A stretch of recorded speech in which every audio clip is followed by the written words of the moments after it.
My oh my, what have we done now? Hello everyone, I'm Dr. Krystosik, aka Dr. Good Carbs, and I'm talking about fecal transplants. I'm not kidding. Medical community is now using somebody's poop from supposedly a healthy donor and implanting into the gut of a sick person. The procedure is something that they are excited about. I'm going to talk about that today. And instead of repopulating the gut with healthy bacteria, the good old-fashioned way, slow but safe, they are now trying to repopulate the gut with somebody else's, you guessed it, poop. Americans love quick fixes, and the conventional community is really excited about this one. They're considering this their secret weapon, against chronic diseases. And you know, there is some surprising benefits that they're getting from this particular procedure. They're using it initially for a bacterial infection called C. diff. And this could be a fatality of a person who they actually have this infection.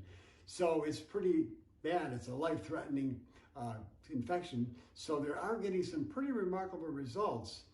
And they're also seeing people with autism, children with autism, and people who have depression and anxiety and inflammatory bowel conditions, and even cases like asthma. They're seeing some pretty remarkable results that people are like almost overnight. It's like another medical marvel. But I should warn you, there's what I call the whoops factor. And in this case, it's not the whoops factor, it's the poops factor. Now, this is what I'm talking about. The Food and Drug Administration recently found that 6 people who had a fecal implant ended up with a E. coli infection. 2 of them had very serious infection. 1 of them died. So now the FDA has a warning about this particular procedure, and yet it's being done all across the country, and there is not too much long-term studies done on it.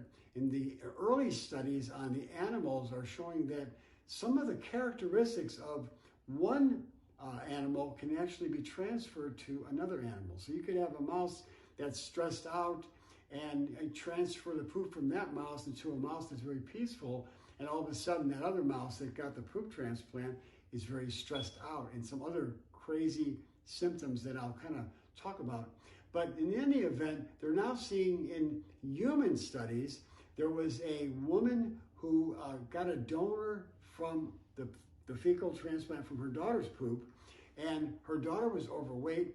The mother actually ended up becoming 45 pounds overweight. I've seen another study where somebody had a person that didn't have depression before the fecal transplant. After it, they had depression. So this is something that you really don't want to just jump into, because the medical community is looking at this as the fountain of youth, their secret weapon for chronic disease. And I'd be very cautious about jumping into this, especially when you can use something as simple and as safe as repopulating the gut with beneficial bacteria and prebiotics, the food that feeds the bacteria, instead of taking this risky procedure and repopulating the gut.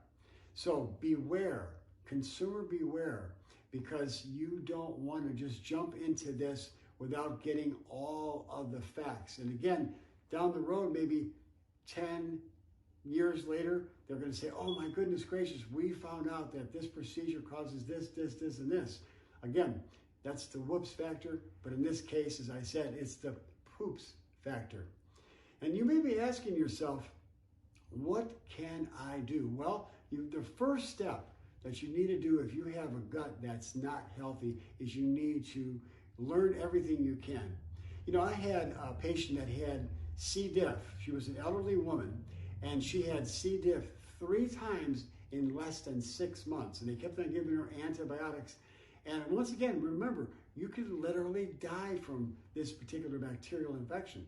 Well, after 3 rounds of antibiotics and it wasn't going away, she decided to come to see me and what I could do to help her.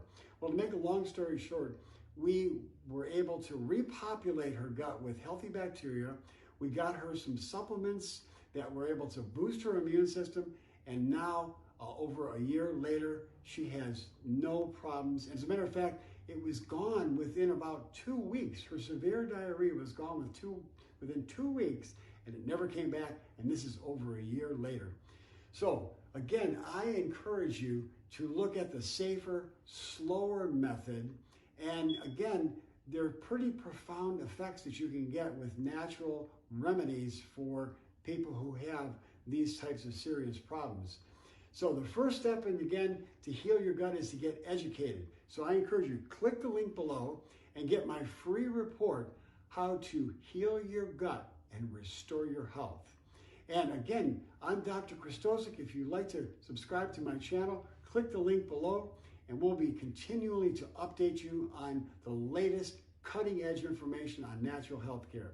Until next time, I'm Dr. Krystosik, and here's to your health.